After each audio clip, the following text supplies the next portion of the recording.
Hi everyone, I'm Cheryl Benadie, and I'm very excited today to introduce to you Pamela Cherry. I met her about 2 years ago before the crazy lockdown things happened, and we were fortunate to have quite a few conversations. And each time I spoke to Pamela, I just connected more and more. She has a passion for young people. She has really keen insight into what they need, what's missing as they enter into the world of work, as do I. And so I'm very, very privileged and excited to welcome Pam Cherry. Hi, Pam. Thank you so much for joining us today. Hi, thanks, Cheryl, and hi, everyone. I'm really excited and I'm honored to be here.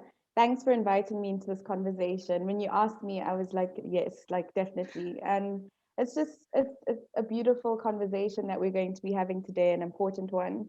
So thank you for having me. Yeah, and we've been promising to do this for a while, Pam. So I'm glad we're finally doing it. As a career development coach and a speaker, obviously, I'm going to start out by asking you what exactly is personal branding, because I know you have such a keen passion for this. So tell us your definition of personal branding. Mm. I'm glad that you asked for my definition because if you go onto Google, you'll find so many different versions.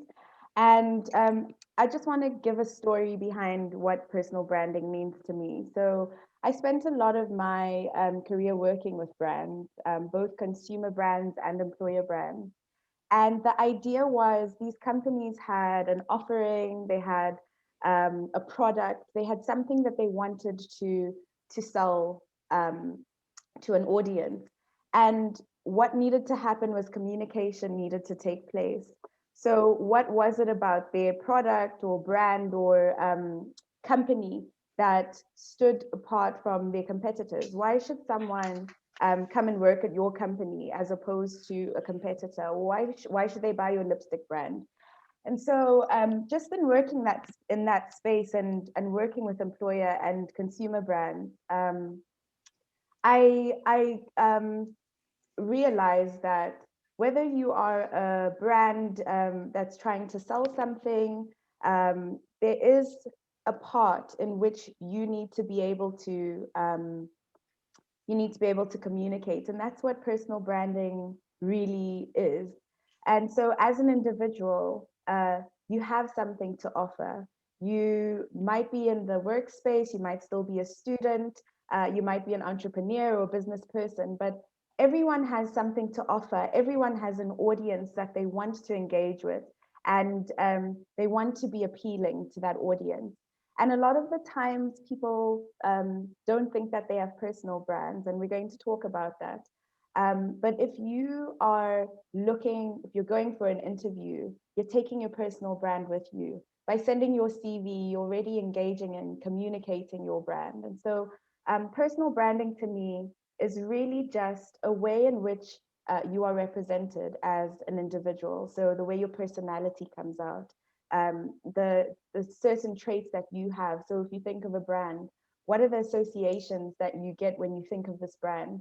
And that's pretty much what you need to think about when it comes to your personal brand. So, what associations do you want people to have about you? What messages are you sending directly or indirectly? And so, when you're not in the room, what is your personal brand saying about you? So I don't have a sentence definition. You can find those online.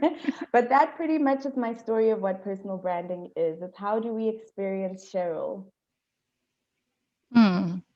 No, I love that you said that, Pam. I love that you spoke about how, as much as there's consumer brands, there's also basically what message you're putting out there in the world, and how you are communicating that is in the way that you pitch or present yourself to the world. And so I'm just reflecting on my own brand over the years. I told you earlier on that I started my first job at the age of 17 before my 18th birthday. And if I look back, the Cheryl then is very different to the Cheryl now, because Mm, of the trauma I experienced through various forms of abuse in my life. This is why I'm passionate about wholeness, because who you are, we can't separate that from what we do. So the challenges that I was having in my personal life echoed into my professional life. So I look back and I cringe in my early stages of my career of some of the stupid things that I did. Not No, but I because think everyone cringes.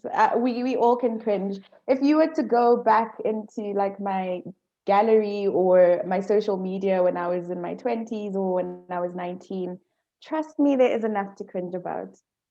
Yeah, so what but you're keep saying, going. Pam, is that we have permission to evolve. Okay, that's really what I want to kind of bring across there is that just as brands evolve, so do your personal brand evolve. As you grow, your brand evolves. So I can be much more confident now in saying this is who Cheryl is because I've had a lot of growth and I've had to choose things that help me to get maturity down the line.